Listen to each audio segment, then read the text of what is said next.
So last time we stopped at the electronic configuration of the first 20 elements. This time we're gonna look at how the periodic table is organized, and we're gonna try to find some similarities and some differences between elements of the same group and elements of the same period. This is actually really important because it's gonna help us a lot when we try to write formulas for compounds. So let's look first at the groups.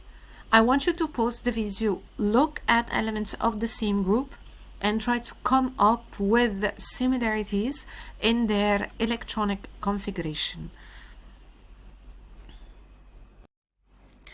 And we're back. So I hope you have reached this conclusion, which is elements of the same group have the same number of outermost electrons, which we call valence electrons. Okay, so if you see here, excluding hydrogen, because hydrogen is not considered in group 1. Hydrogen is in period 1, yes, in the first row of the periodic table, but actually it is a non-metal, and you will notice that most of the group elements, group 1 elements are metals. So hydrogen does not belong here, though it contains only 1 electron in the outermost, and this is what all the elements in the group 1 share. So for the first group here, you will notice that all the elements, they end up with 1 electron in the outermost shell. And these electrons, the electrons in the outermost shell, we will call them valence electrons, And these valence electrons are responsible for the chemical properties of the elements. So in order for an element to get into a certain chemical reaction, it must something has to do with the electrons in the outermost shells. These electrons are either lost by the element, or the elements will gain some electrons into this valence shell. So we will see that, not now actually, we're gonna see this shortly, but for the time being, it is really important for you to know that elements of the same group, they share the same number of valence electrons. Okay, and that's why all elements of the same group, they have the same chemical properties, because they have the same number of electrons in the outermost shell. This number of electrons is responsible for the chemical properties of the element, so elements of the same group must have the same chemical properties, and we will explain this also shortly. Okay, if we look at elements of the same periods, you will notice that elements of the same period have the same number of shells. Like for instance, if this is period number 1, and let's return back to the version of the periodic table which is larger than this, so that we can explain this in a better way. So let's move to the previous slides, and let's try to look at elements of the same period and elements of the same group. You will find that this is group 1 and this is group 2.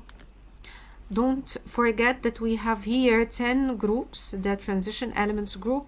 So this is going to be group 13. I'm not going to use Roman letters to represent that to make it easier for you to get it, but for your knowledge, the number of the group number should be written in Roman numeral. So this is group 15, group 16, group 17, and group 18. And for the periods, let's return back again. Okay, as for the periods, you will find that this is period 1.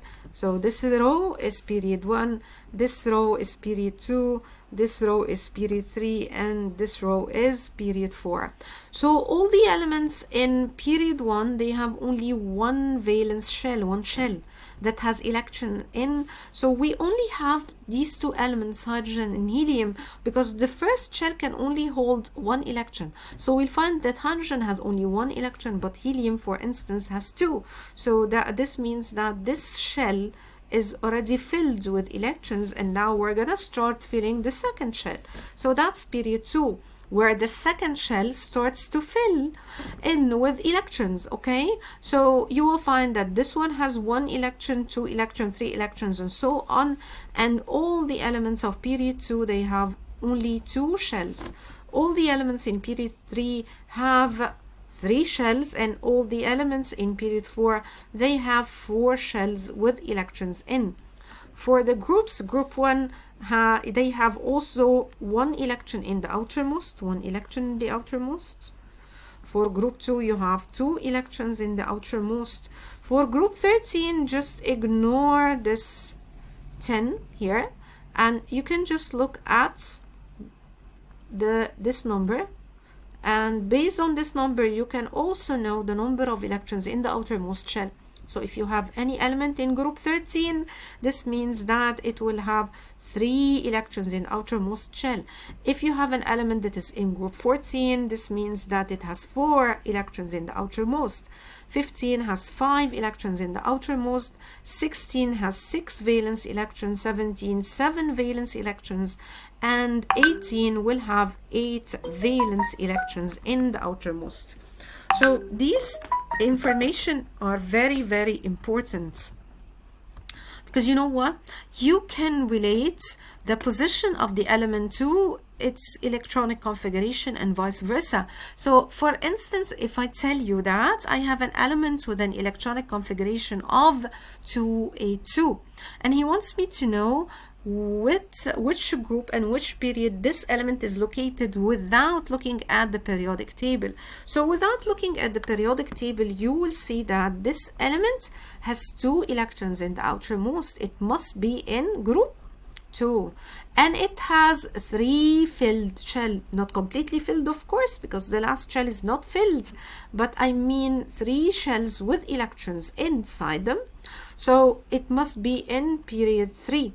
Here, an element with electronic configuration of 2, 3. Here we have 3 electrons in the outermost, then it is group 3, and we have 2 shells, then it is period 2.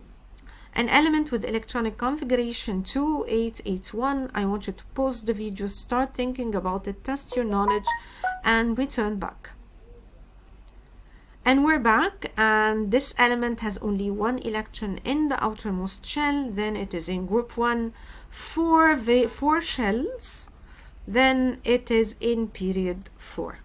So without looking at the periodic table, we were able to identify the location of the element just by knowing the number of shells and the number of electrons in the outermost shell. This is enough for now, and in our next video we will know more about the electronic configuration and the position of the element in the periodic table, and also about the formation of ions, positive and negative ion. Thank you, and see you soon.